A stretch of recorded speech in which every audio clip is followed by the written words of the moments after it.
نماز پڑھے اور جو چاہے روزے رکھے، لیکن جو امانت دار نہیں ہے وہ دیندار نہیں۔ دیندار صرف حضرت عمر، سیدنا عمر اس قول میں دراصل اس معاشرتی جو ہمارا ایک رویہ ہے اس کا تجزیہ کر رہے ہیں کہ عبادات پہ زور دیتے چلے جائیں۔ نماز اور روزے کا ذکر بطور مثال آپ نے فرمایا کہ صرف عبادات کو اہمیت دینا اور یہ سمجھ لینا کہ جب میں مسجد سے جوتے پہن کے نکل جاتا ہوں تو میرے لیے کوئی حکم شرعی نہیں، مجھے کھلی چھٹی ہے، میں جسے لوٹوں، میں جس سے وعدہ خلافی کروں، میں جس کی امانت ہڑپ کروں، میں جس کی عزت و آبرو پہ غلط انداز میں نظر ڈالوں یا خدا نخواستہ آبرو ریزی کروں، مجھے روکنے والا کوئی نہیں۔ میری گاڑی کے آگے کھڑا کون ہو سکتا ہے؟ میرے گارڈ کے نزدیک کون پھٹک سکتا ہے؟ فرمایا جس کے ذہن میں یہ خناس ہے، یہ شیطانی خیال ہے، سیدنا عمر فرما رہے ہیں خبردار کسی کی نماز اور روزے سے دھوکے میں مت آنا۔ جس کے اندر امانت نہیں ہے اس کے اندر دین داری بھی نہیں۔ اور یہ خود صرف سیدنا عمر کا قول نہیں ہے، اگرچہ صاحب ایمان کے لیے سیدنا عمر کا قول بھی کافی ہے، لیکن سیدنا عمر کے اس قول کی سند رسول اللہ کی حدیث میں موجود ہے۔ اللہ کے رسول فرماتے لا دین لمن لا امانت لہ، او کما قال الرسول صلی اللہ علیہ وسلم، فرمایا جس میں امانت نہیں ہے اس میں دین ہی نہیں ہے۔ بھلے وہ نماز پڑھے، وہ روزہ کرے، وہ ماہانہ بنیادوں پہ عمرے کرے، وہ سالانہ بنیادوں پہ حج کرے، وہ جو مرضی کرے، عبادات کا معاملہ اپنی جگہ ہے، معاملات کا معاملہ اپنی جگہ ہے۔ سو یہ امانت اتنی اہم چیز ہے۔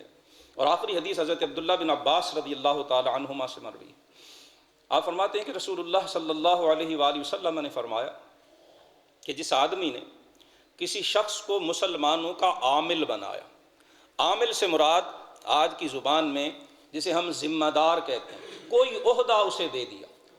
قدیم زمانے میں سرکاری منصب، سرکاری عہدے پہ جو شخص فائز ہوتا تھا اسے عامل کہا جاتا، ان کی ڈیفرنٹ کیٹیگریز ہوتی تھے، مختلف درجات ہوتے تھے جیسے آج ہیں، اسی طرح اس وقت بھی ہوتے تھے۔ تو عامل سے مراد خصوصاً سرکاری مناصب میں سے کوئی منصب، سرکاری عہدوں میں سے کوئی عہدہ کسی کو سونپنا۔ حضرت عبداللہ بن عباس کہتے ہیں حضور نے فرمایا جس شخص نے کسی کو مسلمانوں کا عامل بنایا، یعنی ان کے سرکاری عہدوں میں سے کوئی عہدہ اسے سونپا، حالانکہ وہ جانتا تھا کہ اس سے بہتر شخص موجود ہے جو اس عہدے کا اہل بھی ہے اور جو کتاب اللہ اور سنت رسول اللہ کا زیادہ جاننے والا ہے۔ یہاں ٹھہر کر یہ بھی سمجھ لیں کہ ہماری بڑی بدقسمتی ہے اور دین سے دوری کی وجہ سے جب سنت رسول کا لفظ ہم سنتے ہیں تو ہمارے ذہن میں صرف داڑھی، ٹوپی، امامہ اور مسواک اور تسبیح، یہ چیزیں ذہن میں آتی ہیں کہ یہ سنت رسول ہیں۔ یہ سنت رسول کا بڑا محدود سا مفہوم ہے، صحابہ اس سے یہ مفہوم نہیں لیتے تھے۔ سنت رسول سے مراد شریعت محمدی ہے، حکومت کرنے کا رسول اللہ کا بتایا ہوا طریقہ ہے، ملک چلانے کا رسول اللہ کا سکھایا ہوا طریقہ ہے۔ جب صحابہ سنت رسول کہتے تھے وہ صرف داڑھی، ٹوپی، امامہ اور مسواک اور تسبیح مراد نہیں لیتے تھے، صرف ٹخنوں سے اونچی شلوار، صحابہ اسی کو سنت رسول نہیں سمجھتے تھے۔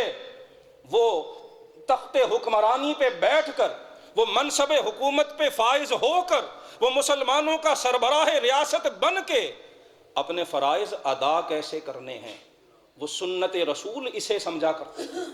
رسول اللہ نے حکمرانی کرنے کا ڈھنگ کیا بتایا، رسول اللہ نے حکمرانی کرنے کا طریقہ کیا بتایا ہے، رسول اللہ نے حکمرانوں کے لیے قواعد اور قوانین کیا عطا کیے ہیں، وہ سنت رسول سے حکمرانی کے انداز مراد لیا کرتے ہیں۔ حضرت عبداللہ بن عباس کہتے ہیں جو جانتا ہے کہ فلاں شخص اس سے بہتر طور پر رسول اللہ کے انداز حکمرانی کو جاننے والا موجود ہے، لیکن جانتے بوجھتے وہ کسی نااہل کو سرکاری عہدہ سونپتا ہے، تو ایسا کرنے والے نے اللہ کے ساتھ، اللہ کے رسول کے ساتھ اور تمام مسلمانوں کے ساتھ خیانت کی ہے، اس نے امانت کو ضائع کیا۔ کنز العمال میں اس حدیث کو روایت کیا گیا، سنن کبریٰ میں امام بہقی رحمہ اللہ نے بھی اس حدیث کو روایت کیا۔ یہ حدیث ہمارے سامنے ہے۔ آج 2 فروری ہے، 8 فروری کو آنے والی جمعرات کو ہمارے ملک میں ووٹنگ ہو رہی ہے، الیکشن ہو رہے ہیں۔ یاد رکھیے جو ووٹ ہم کاسٹ کرتے ہیں، جس کو بھی ہم ووٹ دیتے ہیں، یہ ووٹ ہمارے پاس امانت ہے۔ اس کا استعمال ہم اپنی مرضی اپنے اختیار سے کرتے ہیں، اور جیسا ہم استعمال کریں گے اسی طرح اجر و ثواب یا سزا و عذاب ہم اس کے حقدار بنیں گے۔ اگر ہم ووٹ کو درست طریقے سے، یہ میں نے احادیث پیش کی، قرآن کی آیات آپ کے سامنے رکھی ہیں، امانت پہ زور دیا ہے، اور یہ ووٹ، ہر وہ اختیار جو میرے پاس ہے وہ اللہ کی امانت ہے، اور یہ ووٹ بھی ایک اختیار ہے۔ اب یہ ایک الگ بحث ہے کہ موجودہ جمہوری نظام اسلام کے اصولوں کے مطابق ہے یا نہیں، وہ آج کا عنوان گفتگو نہیں ہے۔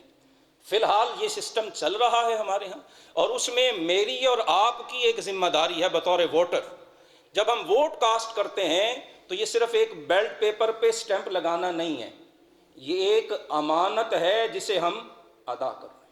اگر وہ اہل کو ادا کر رہے ہیں، اور یہ حدیث سن لیں، رسول اللہ نے فرمایا کہ جو کسی کو سرکاری منصب پہ فائز کرنا، یہ سرکاری عہدے پہ فائز کرنا، یہ ایک آپ کے پاس امانت، یہ آپ کے پاس اختیار ہے۔